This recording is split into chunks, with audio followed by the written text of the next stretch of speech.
Hello again, and welcome to another episode of Comic Book Geezers. I'm Wild Bill, the Unknown Comic. I'm Pete. How are you today? This is our 7th episode. We're getting up there. We're doing Batman today.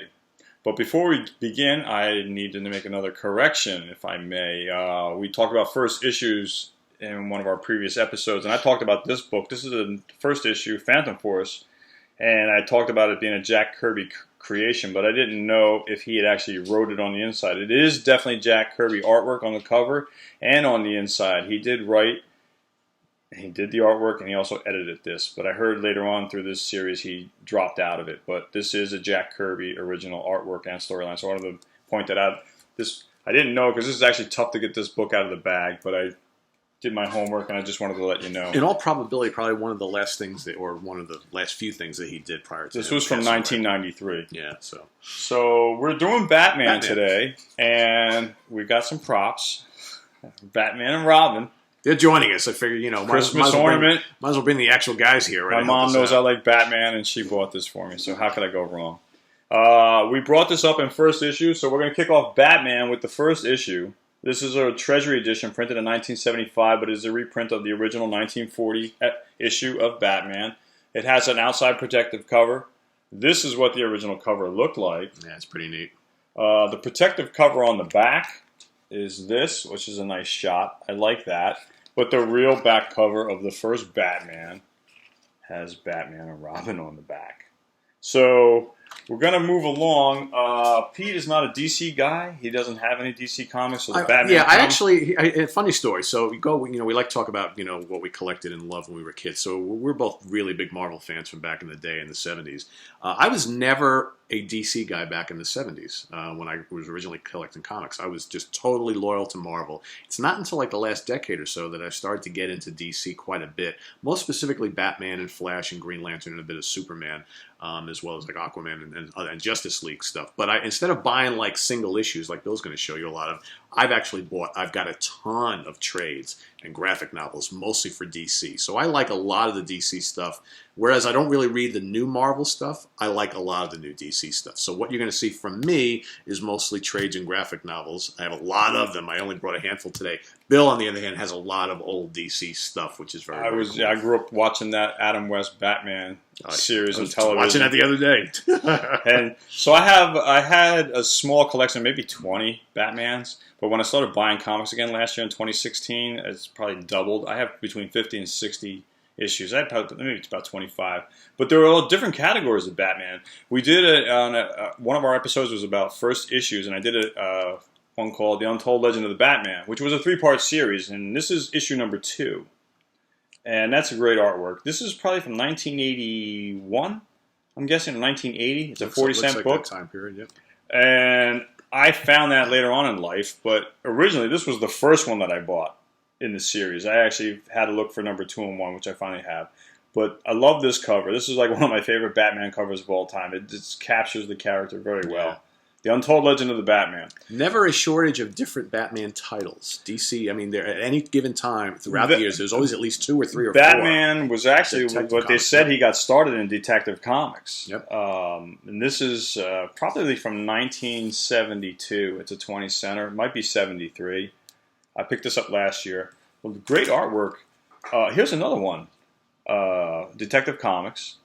I only have 3 in my collection, but this is, again, from like 1973. It's a 20-cent book. This was the original and only Detective Comics. This is number 474. This is a 35-center. This is like maybe from 1978. Look at that villain. We all know him, right? Deadshot. There we go. If you played the games on PlayStation or Xbox, Arkham Asylum, Batman has to hunt down Deadshot. Yep. He's one of the characters. Great video game, by the way. This is the oldest of my Batman collection from the Batman series. This is, I believe, 1975, and this is issue 267. And if you're familiar with the old Batman show from the 60s, the Adam West show, of course you know this is the same logo that they used. This one moving right along is, I can't see, 272. I don't have a lot. I have most of my Batmans are post 300. When I was buying comics, he had already passed the 300 mark. This was the oldest Batman in my collection. This is 1976. This is number 277. I just love the cover, him fighting this monster, using fire as a weapon, and a damsel in distress. So he's got his hands full there, Batman. Moving right along, I picked this one up last year. This is issue 303. Another great cover. If you're a Batman fan, I don't think you're going to find a cover that you don't like. Yeah, true. This one was very special to me because I bought this off the newsstands. This was one of my favorite Batman covers when I was a teenager. This is a great story, and it's a great cover. This guy, the assassin on the cover, is going after a mob boss, and Batman goes into the mob boss's office to save him. And the hitman, turns off the lights and sprays the room with a shotgun. And when the lights are back on, Batman and the mob guy are gone. Another great cover here. The old story of putting the coins in your eyes when you die to pay the ferryman on your way to heaven. This guy's murdering people and putting coins in their eyes, and Batman's out to stop him. More famous character, great cover. Two-Face. This is the first Batman comic I had with Two-Face on the cover, and this is a great cover. This is issue, I think this is 313. 313. 313. Yeah. I mean, for my money, Batman had arguably the greatest rogues gallery of any comic This book is character. 318. I just picked this up last year to add to my collection. Great cover. Another cool villain. This one is kind of weird and creepy. I like it. It's like, wait to see this cover. Issue 320, with like this miniature hunchback with a crossbow taking a pop shot at him from behind. And it's like, what? Great. You know, they did little independent stories in Batman. Another famous character, Catwoman. And you'll notice that her costume is way different than the one they portray, like with Michelle Pfeiffer or Halle Berry. In the Catwoman movies. looks different in all throughout the history of the comics as well as all the movies. She's got a different appearance all the time. There was a comic, the PlayStation game Arkham Asylum for PS3, I believe, or PS2 back in the day. And this, again, is Batman in the asylum, wrapped up in a straitjacket with all these goons coming after him. Great cover. He's out of his mind. He's being framed for being crazy. Again, we go back to Two-Face. It's Harvey again. And it looks like Batman's guilty and convicted. Great storyline. Again, he's being framed. Because, again, that was Two-Face's MO, right? Always trying to make Batman the guilty one. Yeah. That's just the way it went. Another Catwoman. Now, we see a difference in the suit. This is more like Michelle Pfeiffer or Halle Berry kind of a suit. Also compatible to the Adam West 1960s Batman series. Yeah, actually, probably closer to that. This isn't, what is this one? This one I just showed you was 330. 335. Well, that's 330. Yeah, it's 331. This is 331. Nice cover. Another famous character, a villain that Batman. This is 333. Ra's al Ghul. Ra's al Ghul. Ra's al Ghul. Or Ra's al Ghul, I guess is the. Then I have a gap. I tried to weed out for this show. I moved up to the mid 80s, late 80s, when Frank Miller wrote a small part in Batman. And this is post The Dark Knight. Batman was, as you know, Frank Miller wrote The Dark Knight, and then he wrote a 4-part story later on. This right here is the entire storyline, all in one volume. And I only brought the first good. issue. I have all 4. Then I'm weeding down through my collection. I have a few in the 400 range. This is 454. The bulk of my Batmans are in the 300 range. I wanted to show this one because of the Riddler on the cover. And then this is 499. And you'll notice there's different artwork. Look at the pointy ears on Batman. Kelly Jones, I believe. Great cover. I love this cover. And this was the last in my Batman collection. I bought this in the early 90s or late 80s. This is issue 500, milestone issue. Now notice how short the ears are on this cover as opposed to this cover. 2 different artists, obviously. But you can find this book anywhere. This is a pretty popular book to find. Another popular Batman, and I have shown this before in one of our previous episodes, but this is a beautiful cover. Batman the Killing Joke. And this is an original off the newsstand. This is $4.95. About 2 weeks later or a month later, they made another reprint of this, but the print is in like hot pink, like hot fluorescent pink. So if you see the pink, you know it's a reprint. You look for the green for an original first printing. And this is a beautiful cover. Sometimes I make this my wallpaper on my cell phone. That's a mandatory storyline, by the way, and they also made an animated film based on that particular. Back to Frank Miller with the classic, The Dark Knight. They call it The Dark Knight Returns. Yep. But this is what started it all for the movies franchise that exists today in Hollywood. This came out in 1986, and we've shown this before in our first issues episode. But I'm going to show you all four. This is the second one. And you can see the rugged look. So he was old. He was older. Bruce Wayne was older. He was pretty much retired. Came out of retirement. And he was brutal. Frank Miller made him very dark. He wasn't a goody two shoes. No. He was beating people up left and right. This is the third issue, and he incorporates Robin into the story here. And this is the last issue, which I think probably inspired the recent Batman versus Superman movie. There's the Man of Steel right there. And you can see the weapons of Batman's. He's never used guns before, and Frank Miller kind of incorporated that and took him, down a different path. And now we'll kick it over to Pete with some of the graphic novels that he has. Yeah, so like I said earlier, I don't have hardly any. I only have a handful of actual Batman single issues. But what I've done is I've collected a lot of like the really great storylines in the past like 20, 30 years. And there's a ton of graphic novels out there to pick from and shop from. I've got a whole library upstairs. So I basically pick out some of my favorites. So the first one that I really, really got into was the whole Nightfall storyline. So basically, just to give you a little bit of background. So basically, Batman befriended this character, Jean-Paul Vallée, and he kind of became this hero called Azrael. At the same time, this new character called Bane comes into Gotham City wanting to take over everything. He eventually, targets Batman. They get into a huge fight, and Bane breaks Batman's back over his knee, right? So Bruce Wayne, obviously, he's defeated. He's out of commission. So he goes off to heal, to retrain, and before he does that, he gives the mantle of the Bat to Jean-Paul Vallée.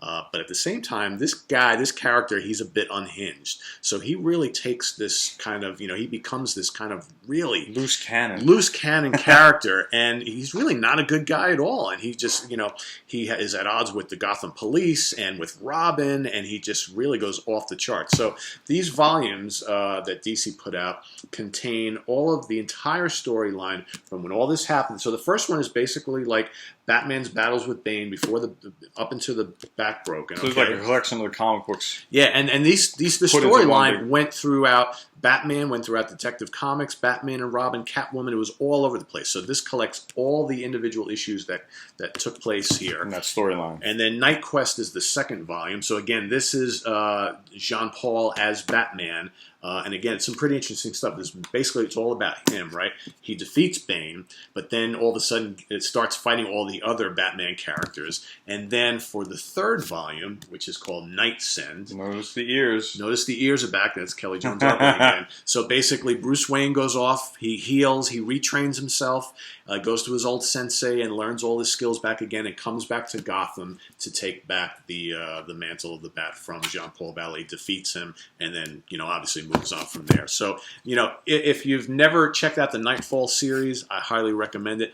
Part of the third Batman movie with Bane in it that came out a few years ago, which was Dark Knight Rising. Which is the third one with Bane. I forget the titles. I think it's Dark Knight Rising. Yeah, that incorporated part of the Nightfall storyline with Bane, because you remember in that movie, Bane broke Batman's back, right? But it also incorporated another storyline, which I like quite a bit, which is the Cataclysm / No Man's Land storyline. So if you remember in the film, they quarantine Gotham because like some sort of there's an earthquake, the plague breaks out, whatever, and then the Bane is there. So it incorporates both storylines. So this started in the Cataclysm books. Again, this collects the couple issues that were part of that storyline. So a plague hits Gotham, and then they get hit with an earthquake, and basically the U.S. quarantines off Gotham. No help. You were just shutting you off. Can't go in, can't go out type of thing. Cut off from So the what world. happens, all the different villains and gangs or whatever try to take over what's left of Gotham. Anarchy. Right. It's basically anarchy. And Batman disappears for a little bit. And so all of a sudden it's like all the heroes who are left fighting all the villains. And you got the Gotham police are like a rogue unit. It's a really interesting storyline, which continues off into the No Man's Land This is a nice cover. series. I like Batman. That's a good cover. Yeah. And this is, again, really, really great. So here you can see Volume 2. He's back. He's back to help, get Gotham back on track. And then Volume 3, here, the Batgirl.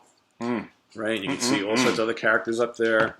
And then here we got Volume 4, so you can see all these are all the villains that are trying to take over, right? Take over. So you've got, the Joker there, you got Two-Face, you got Bane, very, very cool. And then Volume 5 for the finale, basically Batman gets together all, Batgirl and Catwoman and Robin, or Nightwing, I believe. And nice Joker artwork. Let's take back over Gotham and get this shit straightened out here. So that's that one. So a couple others real quick. I really like this storyline a lot. This is also one of the first ones that I read. This is the Hush storyline. There's a couple reasons why I like this. First of all, you can see Jim Lee does the artwork on here. Jim Lee is one of my favorite Batman artists. And this really goes into the whole kind of Batman and Catwoman romance quite a bit. So you got this new villain called Hush, who's his original identity is someone from Batman's past, but more importantly, there's a lot of back and forth between Batman and Catwoman in this, and you really pick up the energy between those two characters. Another classic storyline, again, these are all recent years, the last 2 decades, is Under the Red Hood. I like that one. So many of you will remember that the Joker killed off Jason Todd, right, who was Robin. He was presumed dead, but in actuality, he gets resurrected right through the Ra's al Ghul's Lazarus, the pit, whatever the hell you call it, and comes back as this character called the Red Hood. At the time, Batman is battling the ruthless gangster called the Black Mask, who's a great character. It's kind of like the Red Skull, Americanized for Gotham City type of thing. And then the Red Hood comes in and starts kind of, doing his vigilante thing. So him and Batman are at odds, and Batman originally finds out that it's Jason Todd. So it's really good more story. fuel to the fire. Like, how could you do this to me? Yeah, really good stuff. So that's well worth checking out. And then my last one that I'm going to talk about today is there's 3 of them, and they all take up I believe, a 13-month period. It's a 13-month long storyline, which begins in the Long Halloween. Okay. And this is basically, there's like a serial killer who kills a person each holiday during the course of the year. And it's very, very detective-y. So, this is like a murder mystery. Very, very cool. A lot of Batman villains pop up. And that continues in these other 2 volumes, which is The Dark Victory and Haunted Night. Are these color or black and white on this? They're all color. They're color. Okay, they're all cool. really good artwork. And this is all like early 90s stuff. Okay. Really, really good artwork. Great storylines. Again, you got to get all 3 of them, and that's really the only way to read them and read them back to back. And so, by buying a lot of these collections, these trades, I've been able to really get caught up on the whole history of Batman, and I enjoy it quite a bit. And I almost wish that when I was a kid I was into them, because now I love Batman. When we go to Comic Cons, they're kind of hard to find good quality back issues at affordable prices, because he's such a desirable character now, especially with the popularity of the movies from even Tim Burton back in 1989 with Jack Nicholson and Michael Keaton. So that pretty much wraps up Batman, but we're going to kick it off now and wrap up with our classic part of famous covers. Famous covers. So, or favorite covers, because they're yeah, famous. It's a blooper. Yeah, favorite covers. That's right. This is staying with Batman. This is issue 445. I like this cover. Anything with Batman with the cape spreading around is perfect for me, and he's going to Moscow, which is an unusual part of the storyline. Like that very much. Don't mind the phone ringing. I'm not answering it. This is issue 483. 483. I like this cover. Again, with the cape spread out. Looks like there's a little bit of an explosion in there. Great artwork. And that pretty much wraps up my Batman covers, but one last for me, favorite covers. This is Warlock 5. We talked about Warlock in a We talked about recent Warlock episode. 5, one of my favorite independent comics of all time. But this cover, I like to do 3 when we do favorite covers, so this was my 3rd one.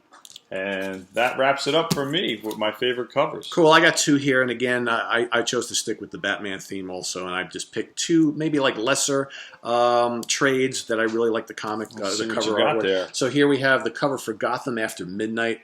And again, we talked about this artist a couple times before. So this is, I believe, Kelly Jones, if I'm not mistaken. The pointed ears. Yeah. He also did the back of that. Yeah. As well. He also did this. He drew this really cool storyline where Dracula fights Batman fights Dracula and becomes a vampire. It's actually pretty cool. And I also like the way with the long ears and the really long cloak is pretty cool. He's the first guy to do that. Yeah. Pushing the envelope.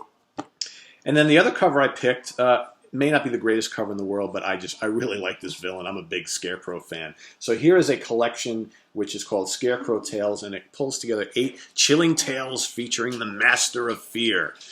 So it's kind of cool. I like the Scarecrow. And in this, there's all sorts of Scarecrow stories going from back to the 40s, going up to present day. So it's actually cool if you're really not that familiar with the history of the Scarecrow to kind of see how he evolved over the years. So it's a good one to have if you're a Batman fan. Well, that pretty much wraps up this edition of Comic Book Geezers. I'm Wild Bill saying thanks for being here with us. I'm signing out saying peace. And see us next Pete, time. We'll see you next time. Thanks for joining us on this Batman/DC related episode, and we'll come back with you with something really cool next week. Not really sure what it's going to be yet, but if you have anything you would like us to talk about, please put it in the comics, and make sure if you watch this episode that you subscribe. Put it in the comments. Yep. All right, not the comics. Did I say comics? You did. That's all right. That's okay. We're human. We don't rehearse this. This is all off the cuff. We're old geezers. We don't make mistakes. rehearse, by the way. No, we don't. There's no cue cards. There's no film crew. Occasional notes here and there just to remember some really specific stuff, but otherwise we don't do any rehearsing. There's no rehearsing. Live. We're coming at you live. We're human. We make mistakes. We're not perfect, but we try to correct it as soon as we're there. We see it. So thanks again, and we'll see you next time. Take care. Bye-bye. Bye-bye.